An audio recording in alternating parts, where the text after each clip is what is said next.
Hey, my name's Ya, and welcome to another episode of That's a Good Card, where we talk about good fringe cards that you should or should not be playing in CEDH.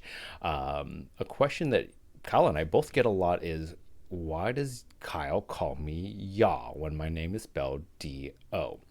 Well, I'm Vietnamese, and Vietnamese has three different O's and two different D's. The combination of letters for my name has the D without like a line through it, if you look up the Vietnamese alphabet. And so mine has like a normal looking D and then an O without a hat or like a tail on it. And so when you combine all of that together, you get Ya.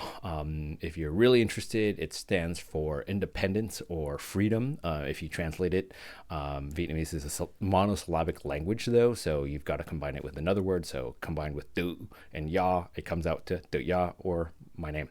But you guys probably didn't come in for that, but that's just a bonus. So shout out to Vietnam, I guess. Shout out. Weird. So this is That's a Good Card, and we're here to talk about a card today called Carpet of Flowers. It's a card that's been around a lot. Most of you are going to be like, wow, that's a good card or not a good card. But that's why Kyle and I decided to bring it today, because we think it's open for debate. Is there room for Carpet of Flowers in this meta? Continue listening and find out. If you have opinions about it, please leave a like and comment down below in the comment section. Share this video with folks. It means the world to us that you are all tuning in at all. Like, we've been having a lot of fun with this, and we can't wait to continue doing more. It's kind of like all I think about it sometimes. So thanks for listening, and let us know what you think at the end of the video.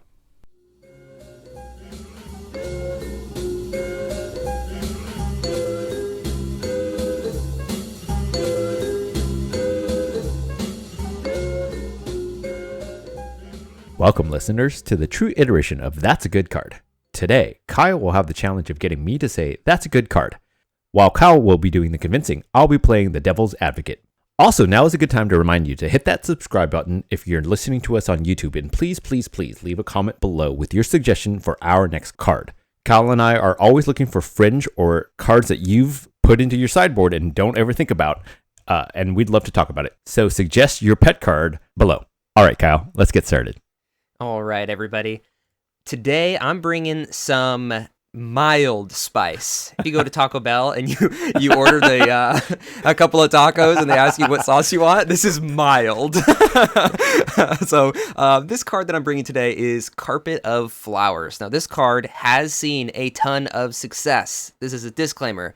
We know that this card has been good in the past, but what we've noticed is that this card is falling out of a lot of lists. So I personally have cut this card and added it to my list back and forth, snip, snap, about probably 15 times in the last 3 months. So that's why I'm bringing it today. So let's talk about what this card does. So Carpet of Flowers is a green enchantment. It costs 1 green pip, and it says, at the beginning of each of your main phases, if you haven't added mana with this ability this turn, you may add X mana of any one color, where X is the number of islands target opponent controls. And then the flavor text says, wins through silent bloom. 10 out of 10. 10 out of 10. 10 out of 10. Okay. Awesome. So let's talk about, obviously I already mentioned that this card sees a ton of play, but a lot less than normal. Let's talk about the decks that we see this card still being played in. So I perused through the past 5 or so large-scale tournaments and looked for any deck that was running green that could play this card, and made note of all the decks that top 16'd that ran Carpet of Flowers currently. I'm just kind of list off all of them. So we saw a Tyam place 9th. We saw Cody place 6th. Kodama Krom placed 7th.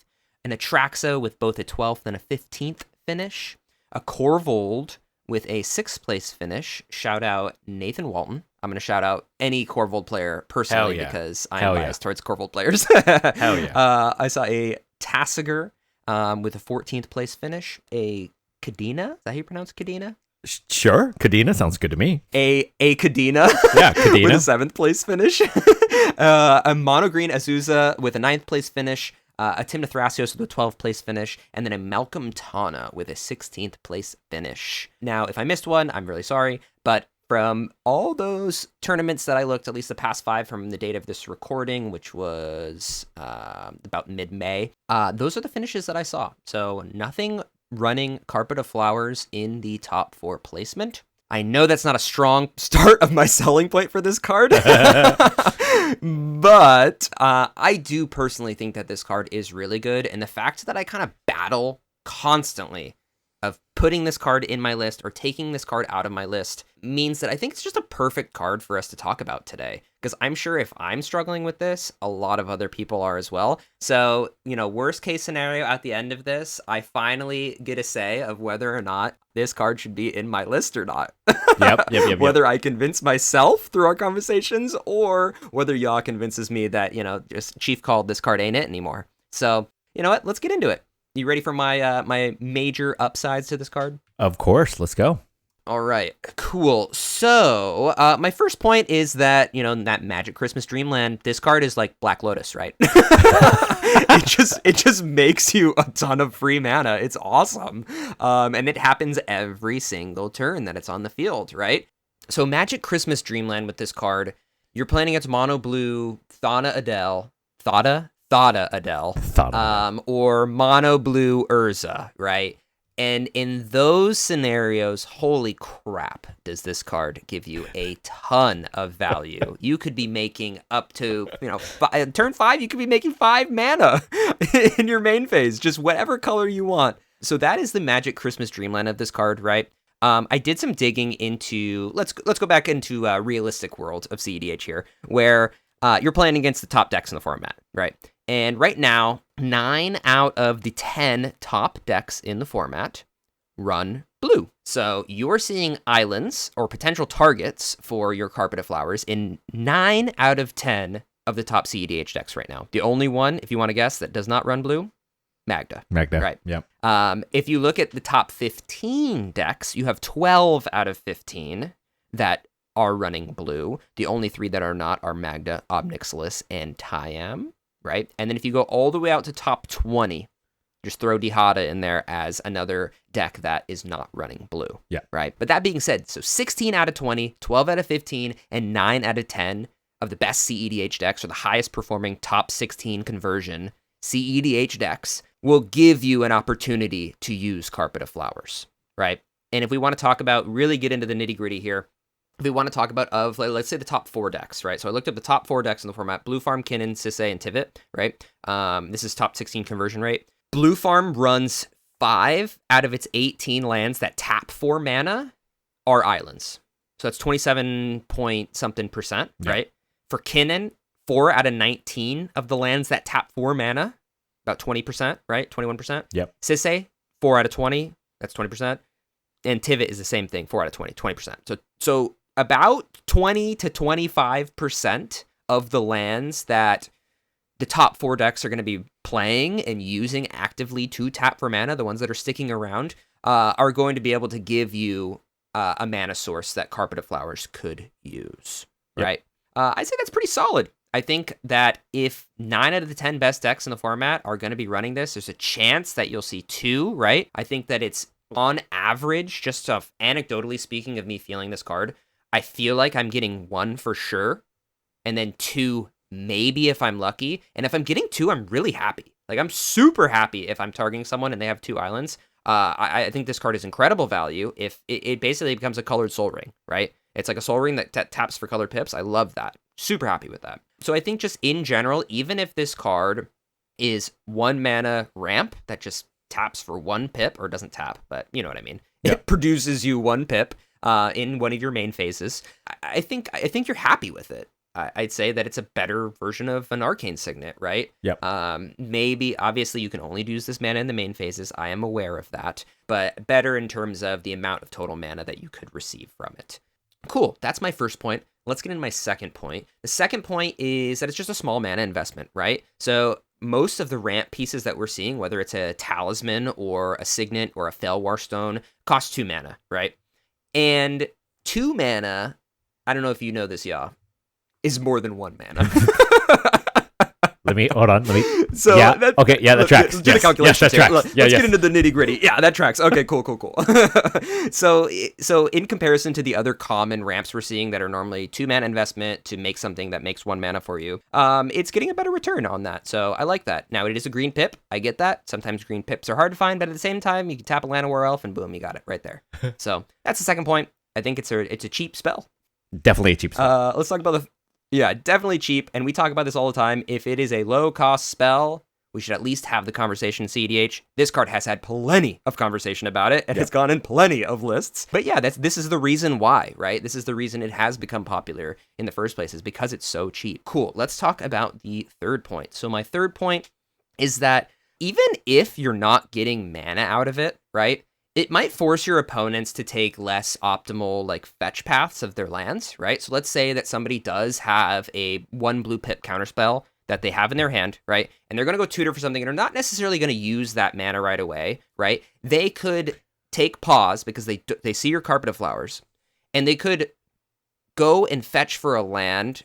Like let's say they're going to go get a Bayou instead of a tropical island because they don't want to give you that 1 extra mana in your main phase. Yeah. And I think that that's a benefit to you because now, because they've gone and gotten a Bayou instead of a tropical island, they're not able to play that 1 blue pip counterspell that they have in their hand, right? So when it comes around to your turn, they won't have the interaction that they would have because they tried so hard to play around this Carpet of Flowers. I think that one is definitely it's a minimal positive. I think it's something that some people won't even think about playing around Carpet of Flowers, and in that case, I think that's just even better positive for you, because great, now you have mana.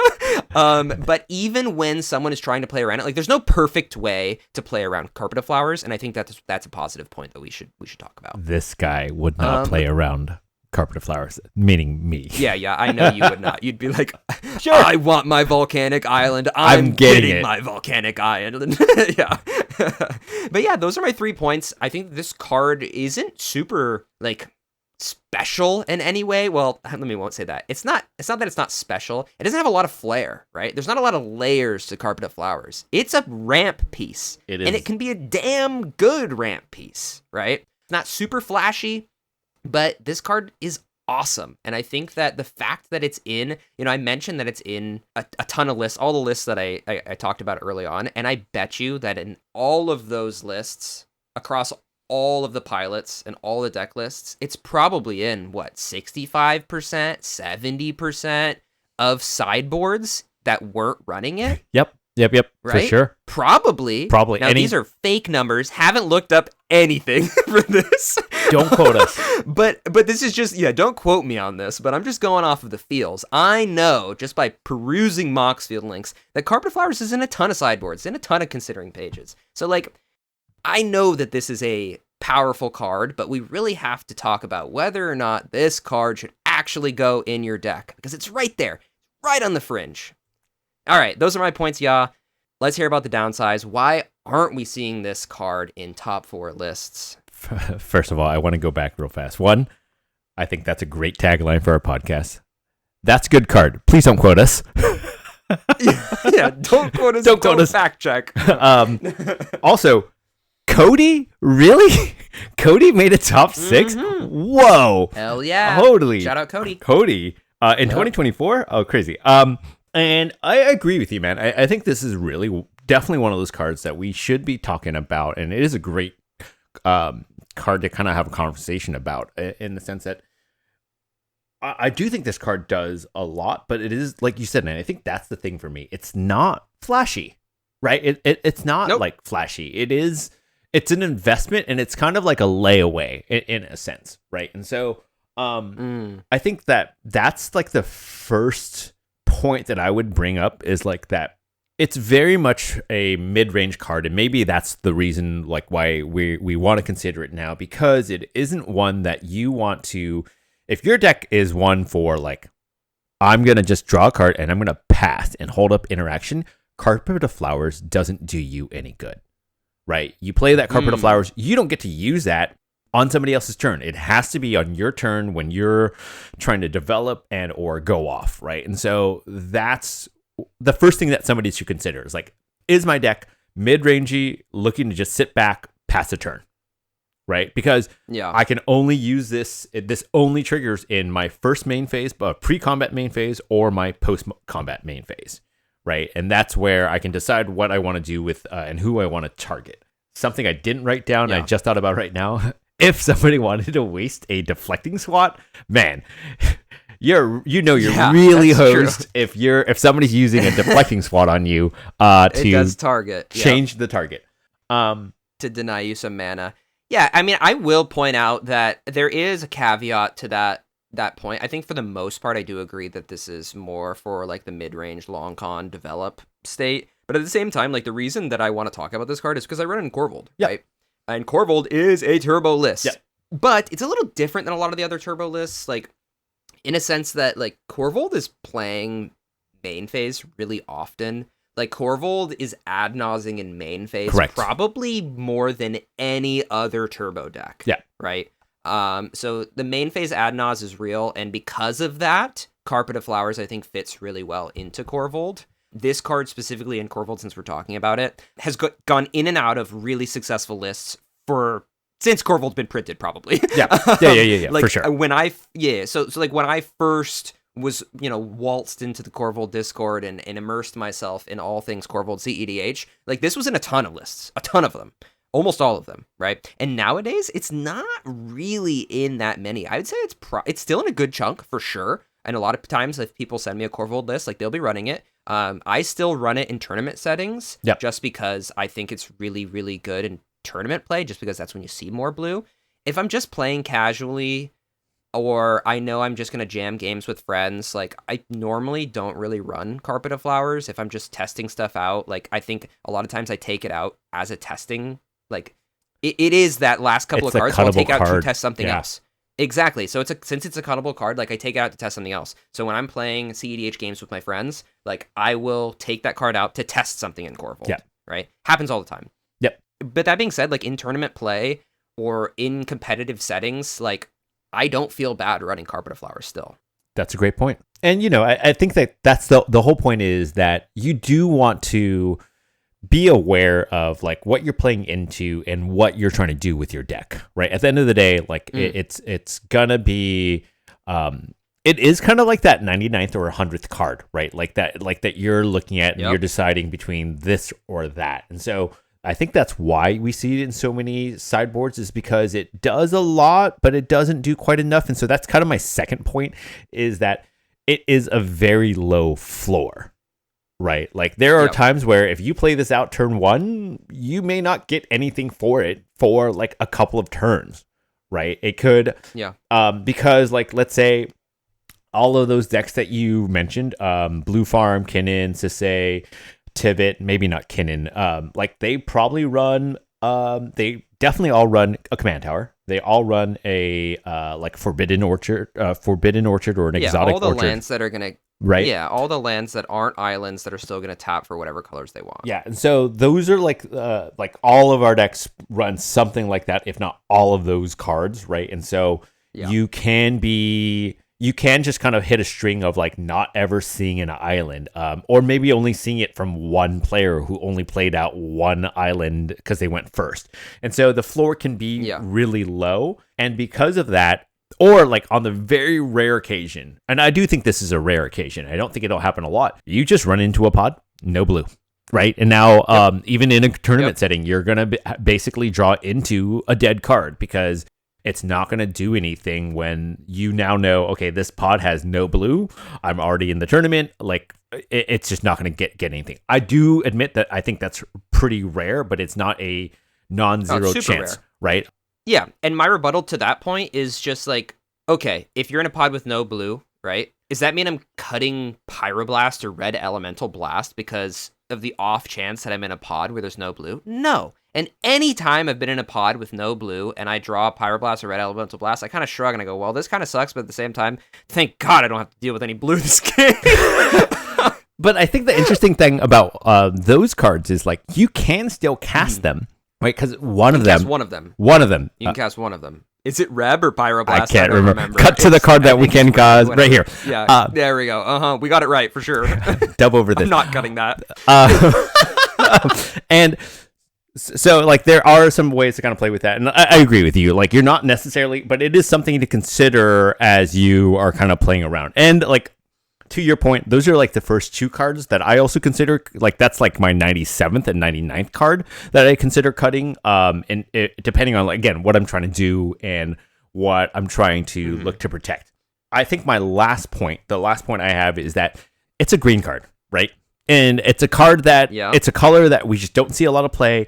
And it's one of those colors that WotC, this was great, like, when it got printed back at Urza's Saga.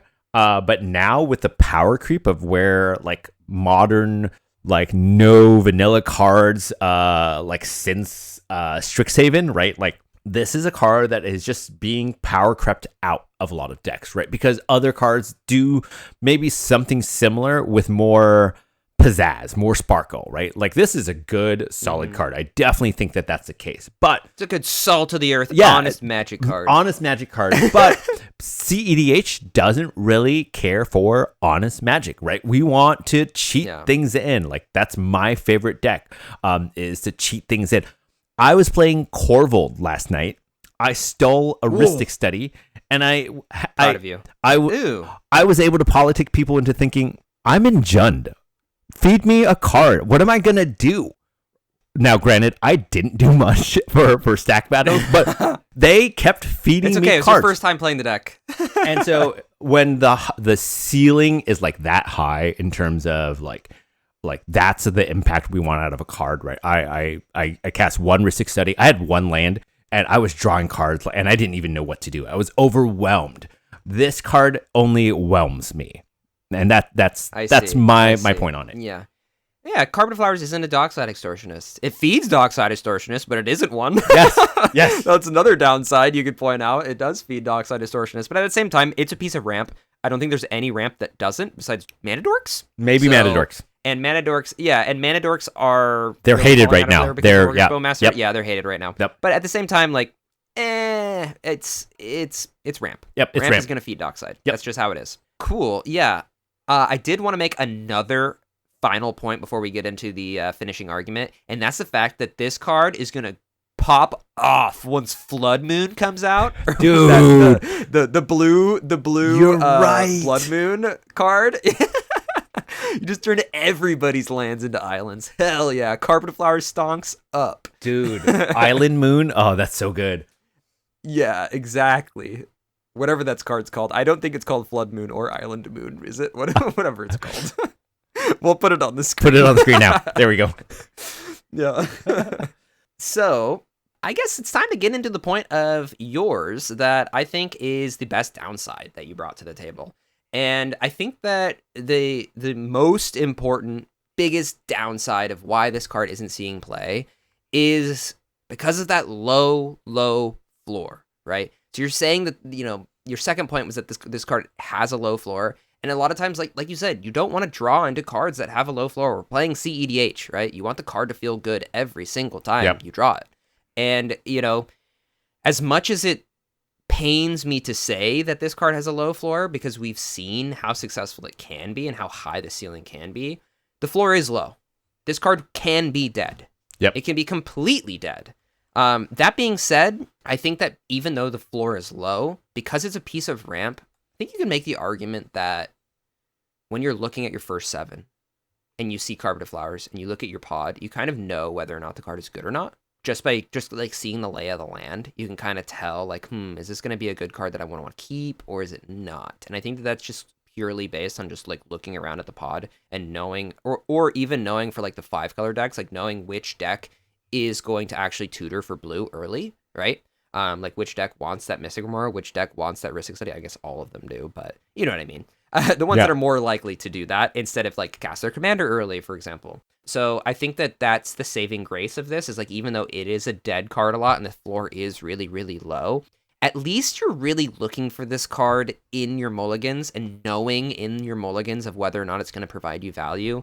At least about 90% or like 80% of knowing whether or not you're at least going to get 1 pip out of it. That being said, I do agree. when you draw this card in a non-blue pod, not in your starting hand. Well, it doesn't matter where you have it, but when you draw this top deck, this card, it's going to feel like absolute shit. Right?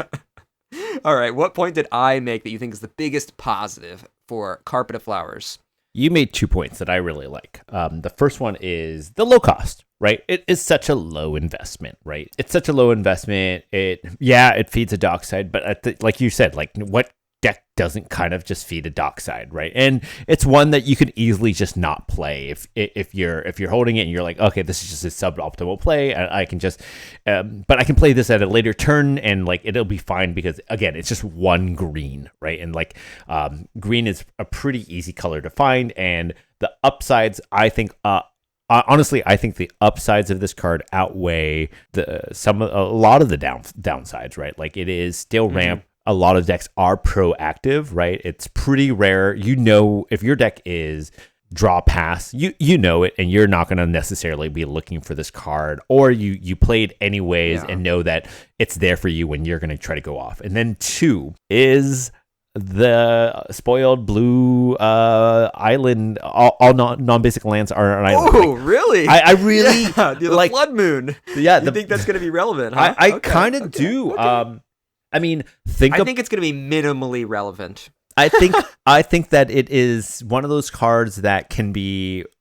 I mean, I think about all the times that a Blood Moon just kind of screws me over, and I think that this card can also have a similar impact. Although it also can make some people's lives a lot easier. Just like sometimes having access to blue is just really nice. I think those are the points that you made that I really like. Awesome. All right, yeah. Well, let's hear it. Is Carpet of Flowers a good card? I think it's an okay card. I think back to how many times I've actually cast this card, and I think it's been like, I can count on one hand. I've played a couple. Oh, really? I've played. I probably have played like 1,000. You know, like a lot of players, and like this card. And funny enough, what's that shaman? Deathrite Shaman. Like I've only cast that card like a small hand. What? Both cards I've Deathrite Shaman is OP.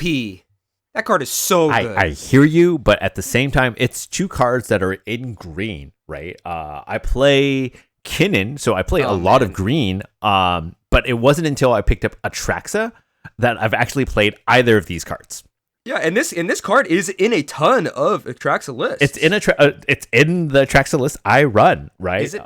It is. Okay. It is. It is in the list I run, and so I think it's an okay card. It's not like one that blows you over, but I think it's a good staple, and so it's not a bad card for sure. It is definitely not a bad card. It's not like a card like I don't know, other cards I've suggested. Go watch our other content. That's my drop there. But it's I think it's a. So you're refusing to say it. I'm refusing to say it because. Okay. Yeah. Okay. Boo. Boo. No. Do you disagree with me? Fair. Leave it in the comment. No. Yeah. Exactly. And for me, like having this conversation, when I brought this card up to you and I said, "Hey, we're gonna do the podcast tonight on Carpet of Flowers," like that's what I'm bringing to the table. I said explicitly, like, I want to discuss this card because I'm torn. Right? Is this good? Is this bad? I don't know. And it's freaking hard. I still think the jury is still out on this card. Yeah.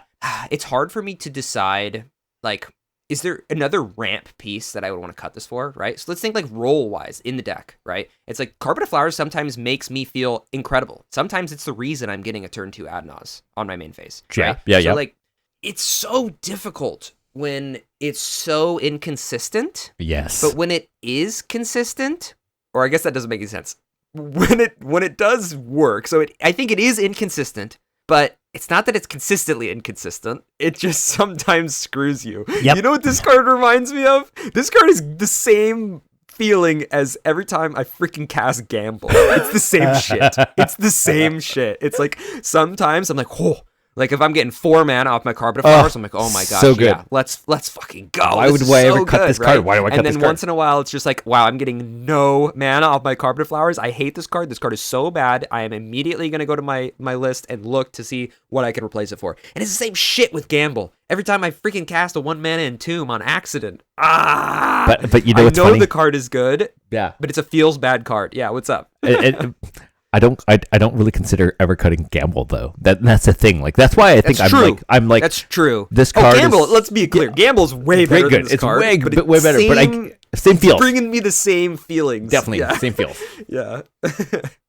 All right. Well, thank you all for listening today. We had a great conversation on Carpet of Flowers, and if you think Carpet of Flowers is a good card, please comment below and let Yaw know that he's completely wrong and this card is awesome and incredible, and that's a good card. I'm going to continue running this card. If I continue to have those bad feelings about it, maybe I'll cut it, and I'll come back to it, and I'll mention it in another video. But please take a look at our links down below. We have links to our Discord. We have a link to our Linktree, which gives you links to our Spotify and our X account. We're trying to be a little more consistent on X and post more. Don't forget to comment on our Reddit posts or give any upvotes in any Discords that you see our content posted. I think we're finally starting to get the wheels turning a little bit, and we're seeing our content get posted by random strangers and upvoted by random strangers. So thank you so much. It makes us feel really good inside when people are real genuine fans of this podcast and they think that we're making good content. It just, lights a fire under us and gives us more reason to want to record and want to put out good content for you. So thank you so much. And we hope to see you next time. Bye. Bye.